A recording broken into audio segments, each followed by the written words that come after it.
मेघदूत में जो विषय वर्णित है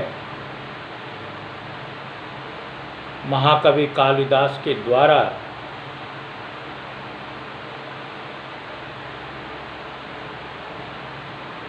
विरचित यह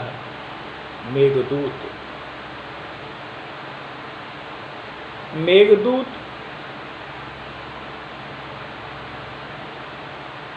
बड़ी सोच समझ करके हमारे महाकवि कालिदास ने इस ग्रंथ की रचना की है।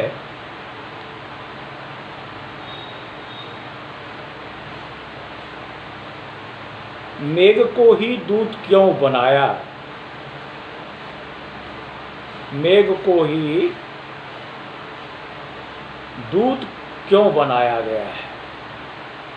इस ग्रंथ के अंदर में विषय है कि यक्षाधिपति कुबेर ने, यक्षों के अधिपति कुबेर ने अपने भृत्य नौकर को, अनुचरों को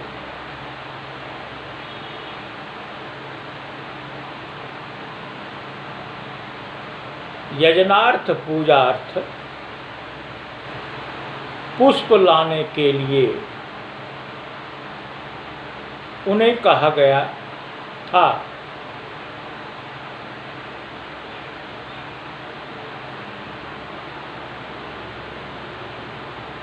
तो वो यक्ष प्रमादवशात अपनी रमणी के पास में रह जाने के कारण यक्ष को यक्षाधिपति कुबेर ने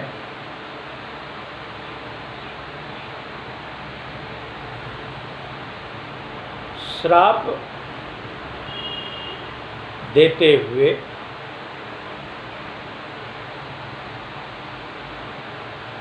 उन्हें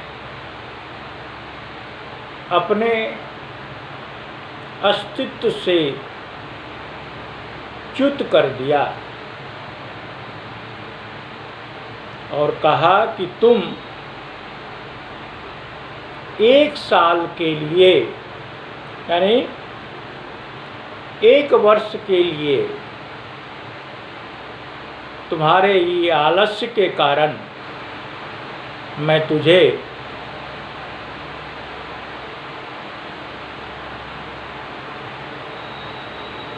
श्राप से श्रापित करता हूँ और तुम यहाँ से मनुष्य देवत्व को तुम त्यागते हुए मनुष्यवत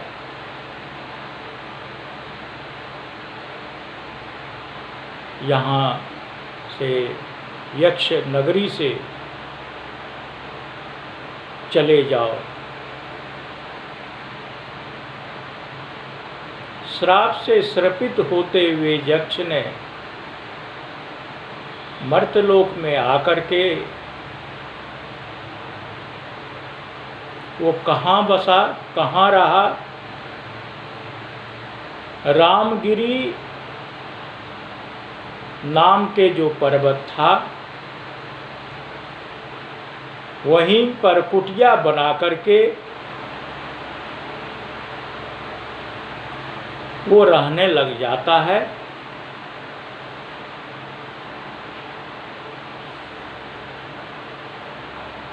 कुछ दिन समय व्यतीत होने के पश्चात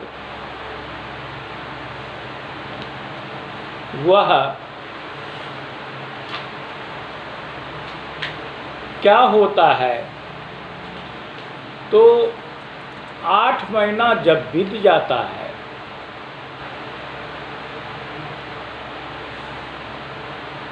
तो वह यक्ष पहाड़ पर लिपटे हुए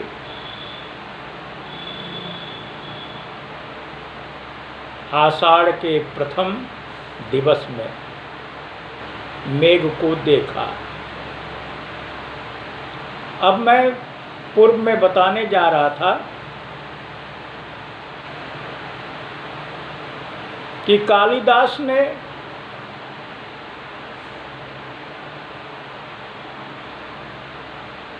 जो इस ग्रंथ में उल्लेख किया है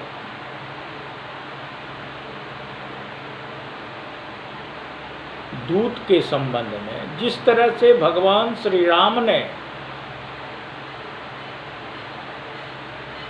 सीता का खोज करने के लिए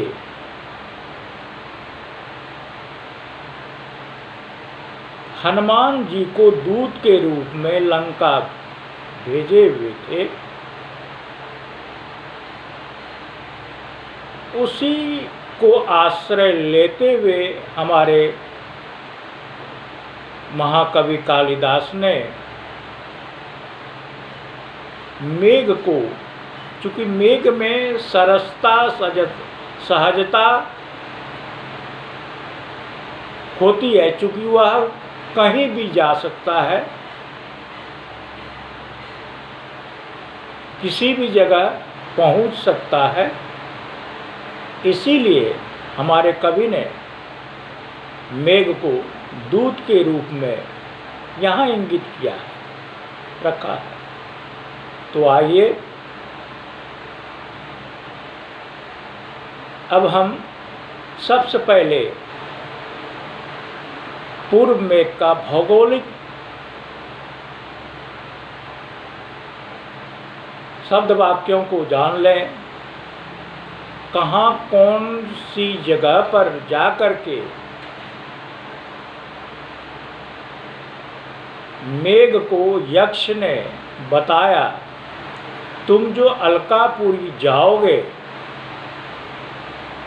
कैसे कैसे तुम कहाँ तक जा, चूँकि कहावत है किसी को यहाँ से भागलपुर, बौंसी से भागलपुर जाना है, अनजान व्यक्ति है, तो उनको बता दिया जाएगा कि इस मार्ग से होते हुए अमुक अमुक जगह मिलेगा, स्थान मिलेगा, होते हुए तुम अपने गंतव्य स्थान भागलपुर तक निश्चित रूप से पहुंच जाओगे। अपने गंतव्य स्थान पर पहुंचने के उपरांत हमारा जो आवास है वहाँ पर पहुंच जाना। उसी तरह से यक्ष ने मेघ को रास्ते के संबंध में बताया है।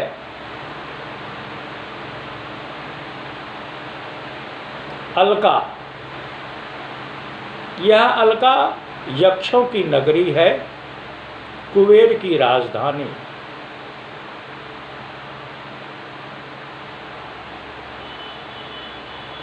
अलका कहा जा रहा है, माना जा रहा है कि यह कैलाश पर्वत पर स्थित है।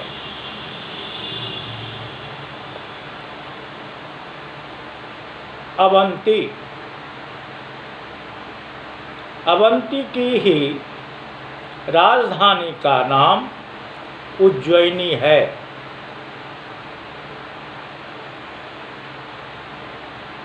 आम्रकूट पर्वत, एक पर्वत का नाम यह जो दिया गया है आम्रकूट, अमरकंटक कहा जाता है।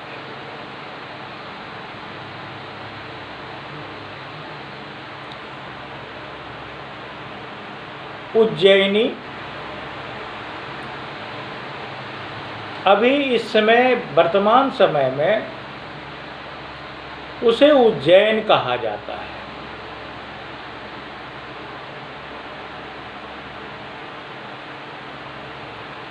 और विशेष विख्यात अवंती के नाम से भी कहा जाता है। यहाँ यक्ष कहते हुए चले जा रहे हैं। इसके बाद तुम मेघ कनखल पहुँचना। वहाँ यह कनखल कहाँ है?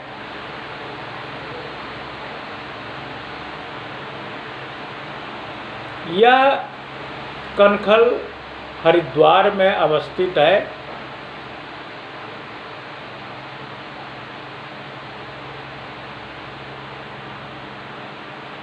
इसके बाद तुम कुरुक्षेत्र पहुंच जाना।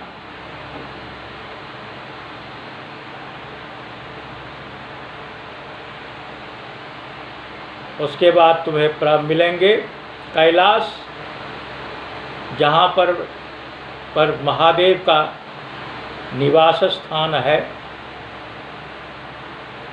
कैलाश के उपरांत क्रोंच रंध्र,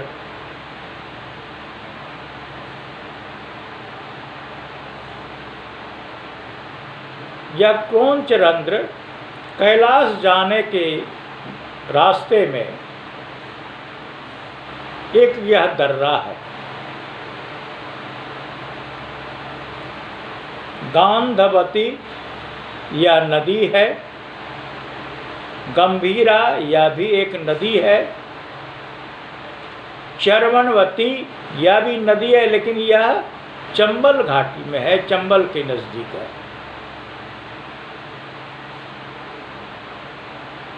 जाह्नवो शब्द जो है, जाह्नवी जो कहा गया है, यह गंगा नदी है।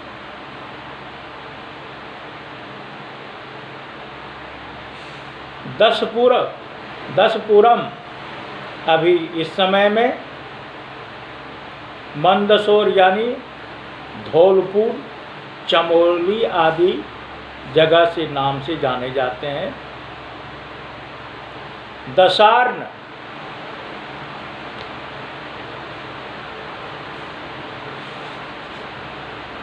दशार्ण देवगिरी, निर्विंध्य, ये सब नदी है।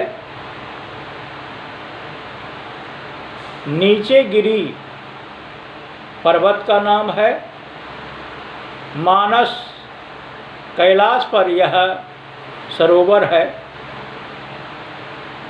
माल, यमुना, रामगिरी ये पर्वत, रेवा नदी, विदिशा, विंध्य, विशाला, वेत्रवती, शिप्रा, सरस्वती, हिमाचल, ये हिमाचल पर्वत है। और इतने तुम्हें हमारे यक्ष नगरी पहुँचने में ये सब मार्ग में तुम्हें मिलेंगे।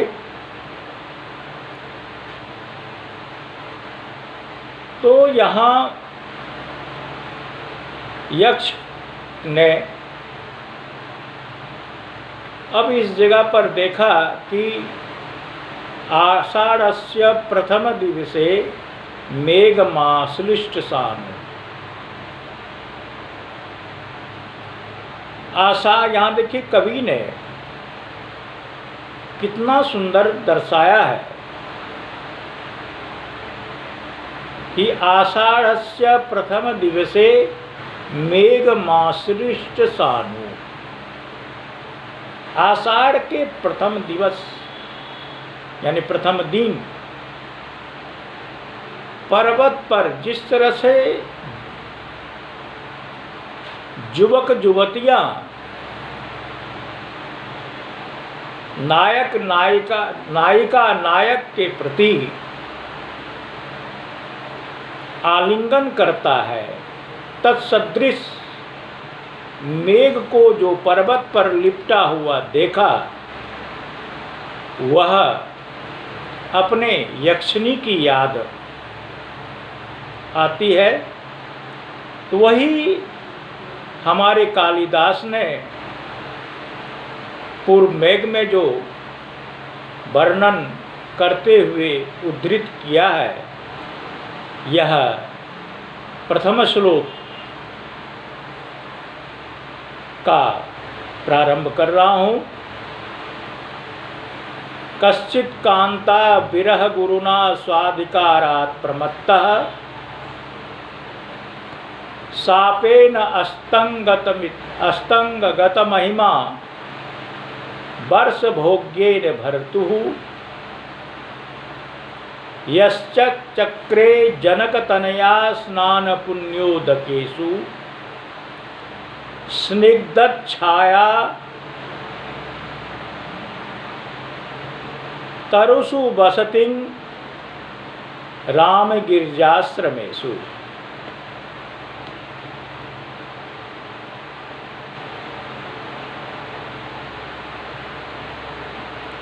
स्वाधिकारात् प्रमत्तः, अपने अधिकार के प्रमाद के कारण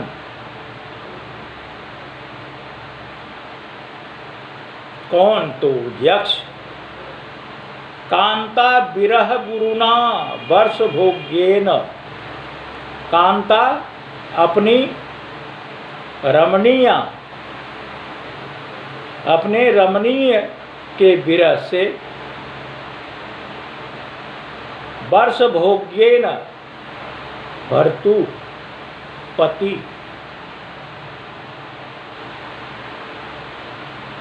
कैसे, किस कारण से? तो श्राप के कारण से। यक्षाधिपति ने जो श्राप दिया था,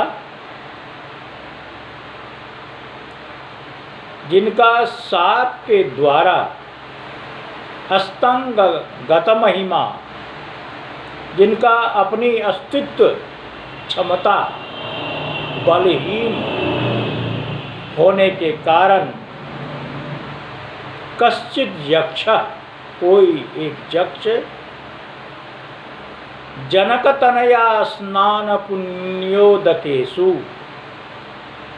जनकतनया सीता, जिस सरोवर में सीता माँ ने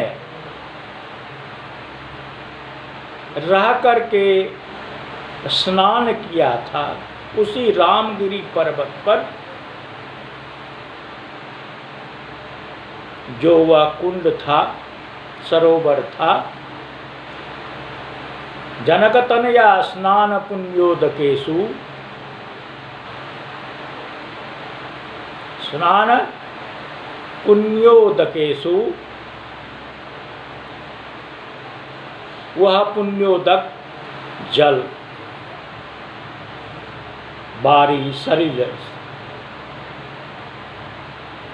तो स्निग्ध छाया बसती तरुषु, स्निग्ध यानी कि छाया, बढ़िया जगह, वृक्षों के बीच में शीतलता, शीतल छाया के अंदर में रहते हुए बसती रामगिरिजाश्रमेषु, रामगिरी पर्वत पर अपने आश्रम में रह रहे थे। कौन? तो एक यक्ष। अब श्लोक को मैं पुनः आपके सामने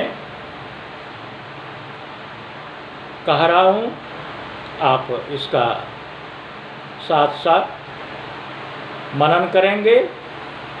कश्चित् कांता विरह गुरुना स्वाधिकारात् प्रमत्तः सापेन स्तंग गत महिमा वर्ष भोग्येन भर्तुः यश्चक्रे जनकतनया स्नान पुण्योदकेषु स्निग्धच्छाया बसतु स्निग्धच्छाया तरुषु बसतिं रामगिरिजाश्रमेषु। कुत्र बसतिं? रामगिरिजाश्रमेषु। अत्र शास्त्रीय तृतीयखण्डस्य छात्राणां कृते मेघदूतं नामक ग्रंथं महाकवि कालिदास कृत प्रारंभ श्लोकम उक्तवान वाचितवान सर्वे छात्राणां कृते परीक्षोपयोगी सिद्ध्यर्थम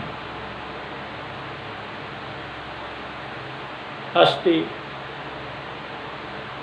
अत्र अद्यैव अस्मिन् समये अहं व्याख्यानं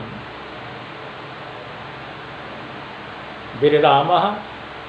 जयतु मधुसूदनम्, जयतु संस्कृतम्, जयतु भारतम्।